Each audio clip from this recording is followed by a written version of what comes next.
Hello students, நம்ம இன்னைக்கு இந்த வீடியோவில் என்ன பார்க்க போகிறோம்னா எக்ஸசைஸ் 4.3ல கொஷின் நம்பர் 3 பார்க்க போகிறோம். ஸோ கொஷின் நம்பர் 3ல என்ன இருக்குன்னா expand the following using the ஐடென்டிட்டின்னு கொடுத்துருக்காங்க. போன செம்மில் ஃபார்முலாவோட எக்ஸ்பேன்ஷன் கொடுத்துருந்தாங்க, நம்ம ஐடென்டிட்டி யூஸ் பண்ணி சுருக்கி எழுதணும். சரிங்களா? இந்த வாட்டி ஃபார்முலாவோட லெஃப்ட் ஹேண்ட் சைடு கொடுத்துருக்காங்க, நீங்கள் ரைட் ஹேண்ட் சைடு எழுதணும் ஐடென்டிட்டியோடது. சரிங்களா? இப்போ பாருங்களேன், கொஸ்டின் நம்பர் 1ல என்ன கொடுத்துருக்காங்கன்னா p + 3q + 7r the whole square கொடுத்துருக்காங்க. அப்போ இதில் பார்த்தோன்னே நம்மளுக்கு என்ன ஐடென்டிட்டி தோணுது? we know that நம்மளுக்கு என்ன தெரியுது? a + b + c the whole square. இந்த ஐடென்டிட்டி ஈக்குவலாக இருக்கா? அப்போ என்ன formula? a² + b² + c² + 2ab + 2bc + 2ca. Clear? கிளியராக கண்ணா? இதில் ஏ இருக்க வேண்டிய இடத்துல என்ன கண்ணா இருக்குது? பி இருக்குது. பி இருக்க வேண்டிய இடத்துல 3q, சி இருக்க வேண்டிய இடத்துல 7r. சப்ஸ்டியூட் பண்ணுங்க. So a² p the whole square plus b² 3q the whole square, c² 7r the whole square plus 2ab 2 into p into 3q plus 2 into bc 3q into 7r plus 2 into CA 7r into P. இது எல்லாத்தையும் multiply பண்ணி எழுதுங்க. p² டேரெக்டாக போட்டுருங்க. 3² 9 q² plus 7² 49r². புரியுதுங்களா கண்ணா? Plus 2 3s 6 pq plus 2 3s 6 6 7s 42. So 42 QR plus 2 7s 14 PR. So this is the answer for subdivision number 1 கண்ணா. புரிஞ்சுங்களா? ஈஸியாக இருக்குங்களா? இதே மாதிரி subdivision number 2 பார்க்கலாமா? ஸோ நெக்ஸ்ட்டுமா subdivision number 2 பார்க்க போகிறோம். subdivision number 2ல என்ன கொடுத்துருக்காங்கன்னா 3x - 2y + 4z the whole squareன்னு கொடுத்துருக்காங்க. சரிங்களா? நடுவில் மைனஸ் வந்தோடனே ஒன்றும் பயப்படாதீங்க, உங்களுக்கு தெரிஞ்ச ஃபார்முலா எழுதி அதில் சப்ஸ்டியூட் பண்ணாலே போதும். ரைட்டுங்களா? இப்போ நம்மளுக்கு என்ன ஃபார்முலா தெரியும்? we know that a + b + c the whole square. ஏன்னா 3 டேர்ம் இருக்குது. சரிங்களா? ஸோ என்ன formula? a² + b² + c² + 2ab + 2bc + 2ca. இதானே? சரி, இப்போ நல்லா கம்பேர் பண்ணுங்க. ஏ இருக்க இடத்துல இங்கே என்ன இருக்குது? 3x. பி இருக்க இடத்துல -2y. என்ன இருக்குது? -2y. சி இருக்க இடத்துல 4z. போடுங்க பார்ப்போம். அப்போ என்ன வந்துடும்? a² 3x the whole square plus b² -2y the whole square. இது மட்டும் கவனமாக போடுங்க.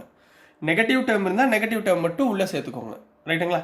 Plus c² 4z the whole square plus 2ab 2 into a எவ்வளவு? 3x, b எவ்வளவு? -2y. இப்போ புரிஞ்சுங்களாமா? ஈஸியாக இருக்குங்களா? அடுத்து கவனிங்க. ப்ளஸ் 2bc, bc எவ்வளவு? -2y into 4z plus 2 into ca 4z into 3x. இதோட ஓகேங்களா? ஸோ 3² எவ்வளவு? which implies 9x² minus square na plus 2² na plus 4y² plus 4² na 16z². இங்கே பாருங்க, plus into minus minus 2 3s 6 6 2s 12 xy. இங்கே plus into minus minus 2 2s 4 4 4s 16 y into z yz plus 2 4s 8 8 3s 24 xz. So this is the answer for subdivision number 2 கண்ணா. புரிஞ்சுங்களாமா? ரொம்ப ஈஸியாக இருந்துச்சுங்களா? சரிங்களா? ஒன்றும் இல்லை, வேல்யூவை நம்ம அப்படியே எடுத்து என்ன பண்ண போகிறோம்? சப்ஸ்டியூட் பண்ணி ஆன்சரை ஃபைண்ட் பண்ண போகிறோம். இது மட்டும் உங்களுக்கு சப்ஸ்டியூட் பண்ணால் தெரிஞ்சால் போதும். சரிங்களா? இப்போ கொஸ்டின் நம்பர் 4 பார்க்கலாம். ஸோ நெக்ஸ்ட்மா கொஸ்டின் நம்பர் 4 பார்க்க போகிறோம். கொஸ்டின் நம்பர் 4ல் என்ன கொடுத்துருக்காங்கன்னா திஸ் இஸ் அன் ஐடென்டிட்டி அப்படின்னு கேட்டிருக்காங்க. அதாவது ஒரு கொடுத்துருக்காங்க, ஒரு ஈக்குவேஷன் கொடுத்துருக்காங்க. a + b - c whole square plus a - b + c whole square plus a minus b minus c the whole square equal to 2a square plus 2b square plus 2c square சொல்லியிருக்காங்க. இப்போ ஐடென்டிட்டிலாம் என்ன meaning? Left hand சைடில் உள்ளதும் right hand side உள்ள வேல்யூவும் ஈக்குவலாக இருந்தால் அதுக்கு பேர் என்னது? ஐடென்டிட்டின்னு சொல்லுவோமா? புரியுதுங்களா? So left hand side equal to right hand side வந்துச்சுன்னா ஐடென்டிட்டி. இப்போ நம்மளுக்கு இதோடைய ஃபார்முலா தெரிஞ்சாகணும். இப்போ ஜென்ரலாக மூணு டேர்ம் கொடுத்துருக்காங்க. அப்போ நம்மளுக்கு என்ன தெரியணும்? we know that நம்மளுக்கு என்ன ஐடென்டிட்டி தெரிஞ்சிருக்கணும்? a plus b plus c the whole square. என்ன formula? a square plus b square plus c square plus 2ab plus 2bc plus 2ca. இங்கே மைனஸ் ப்ளஸை பற்றி கவலையே படாதீங்க. எதில் மைனஸ் இருக்கோ அதில் மட்டும் மைனஸ் தூக்கி சப்ஸ்டியூட் பண்ணிக்கோங்க. ஒரே ஃபார்முலாவை ஸ்டாண்டர்டாக வச்சுக்கோங்க. சரிங்களாம்மா? இப்போ லெஃப்ட் ஹேண்ட் சைடுக்குண்ணா இந்த left hand side equal to right hand side சொல்லிட்டோம்னா ஆன்சர் முடிஞ்சு. ரைட்டுங்களா? இப்போ லெஃப்ட் ஹேண்ட் சைடை நம்ம எக்ஸ்பேண்ட் பண்ணலாமா? இப்போ முதல் இங்கே என்ன இருக்குது? a plus B minus C whole square. அப்போ இது என்ன வந்துடும்? சி இருக்க வேண்டிய இடத்துல மைனஸ் போட போகிறோம். ரைட்டுங்களா? மைனஸ் சி போட போகிறோம். ஸோ சொல்லுங்கள் பார்ப்போம். லெஃப்ட் ஹேண்ட் சைடு சொல்லுங்கள். a square plus B square plus சிக்கு பதிலாக மைனஸ் சி ஹோல் ஸ்கொயர். புரிஞ்சுங்களா? இது மட்டும் ஞாபகம் வச்சுக்கோங்க. Plus 2ab plus 2b C இருக்கிற இடத்துல minus C plus 2ca C இருக்கிற இடத்துல மைனஸ் சி இன்ட்டு ஏ. இது வரைக்கும் கிளியரா? இது ஃபஸ்ட்டோடைய எக்ஸ்பேன்ஷன், இந்த மொதல் டேர்முக்குரிய எக்ஸ்பேன்ஷன். இப்போ செகண்ட் டேர்மில் பார்த்தீங்கன்னா பிக்கு மைனஸ் இருக்குது. புரியுதுங்களா? இப்போ பிக்கு மைனஸ் போடுங்க.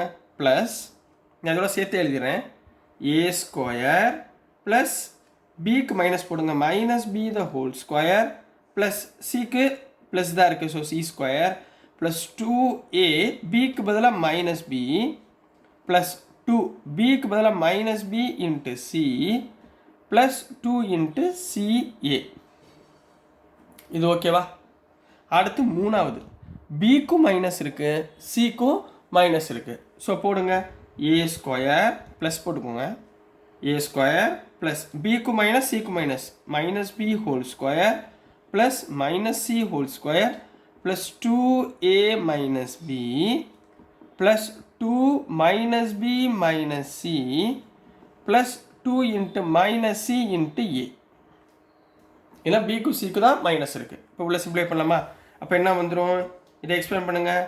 ஏ square plus B square plus C square plus 2ab plus into minus minus 2bc plus into minus minus 2ca plus இங்கே என்ன இருக்குது?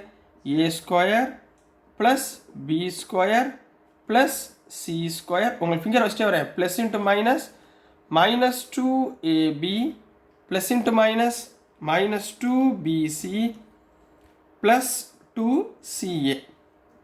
கிளியரா? அடுத்து இங்கே பாருங்கள். Plus A square plus B square plus C square plus into minus minus 2ab. புரியுதுங்களாம்மா? Minus 2ab இங்கே இந்த டைமா. அடுத்து இங்கே minus into minus plus 2bc minus into plus minus 2ca. இதை கேன்சல் ஆகுதா பாருங்கள். இங்கே பாருங்கள். மைனஸ் 2bcயும் இங்கே ப்ளஸ் 2bcயும் கேன்சல். ரைட்டுங்களா? அடுத்து பாருங்கள். Plus 2ab minus 2ab cancel. ரைட்டுங்களா? அடுத்து பாருங்கள். Minus 2ca minus 2ca. இங்கே பாருங்கள். Minus 2ca plus 2ca cancel. ரைட்டுங்களா? வேறு என்னமா இருக்குது? Minus 2ab minus 2bc minus 2ca. அப்போ ஒன்றும் ப்ராப்ளம் இல்லை. அப்போ இதுக்கப்புறம் இங்கே பாருங்கள். இங்கே ஒரு ஏ ஸ்கொயர், இங்கே ஒரு ஏ ஸ்கொயர், இங்கே ஒரு ஏ ஸ்கொயர். அப்போ எத்தனை ஏ ஸ்கொயர் ஆச்சு?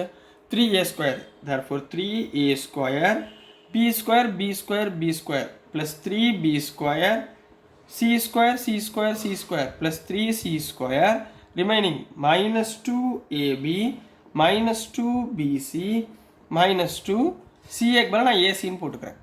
ரைட்டுங்களா? பட் ரைட் ஹேண்ட் சைடில் என்னமா இருக்குது? 2a square plus 2b square plus 2c ஸ்கொயர்னு இருக்குது. பட் நம்மளுக்கு வேறு ஏதோ ஒரு ஆன்சர் வந்திருக்கா?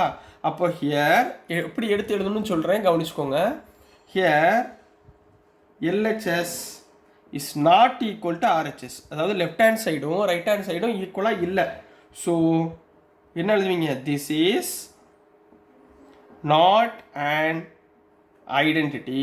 இது ஒரு ஐடென்டிட்டியில் உங்களை ஏமாத்திருக்காங்க, இது ஐடென்டிட்டியான்னு கண்டுபிடிச்சி சொல்லுங்கன்னு உங்களை டெஸ்ட் பண்ணுறாங்கன்னு அர்த்தம். புரிஞ்சுங்களாமா?